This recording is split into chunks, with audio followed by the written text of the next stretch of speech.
நிழல் வேண்டும் போது மரம் ஒன்று உண்டு, பகை வந்த போது துணை ஒன்று உண்டு. நிழல் வேண்டும் போது மரம் ஒன்று உண்டு, பகை வந்த போது துணை ஒன்று உண்டு. இருள் வந்த போது விளக்கொன்று உண்டு, எதிர்காலம் ஒன்று எல்லோருக்கும் உண்டு.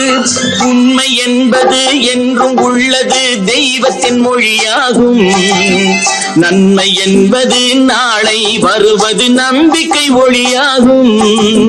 புத்தன், இயேசு, காந்தி பிறந்தது பூமியில் எதற்காக? தோழா, ஏழை நமக்காக.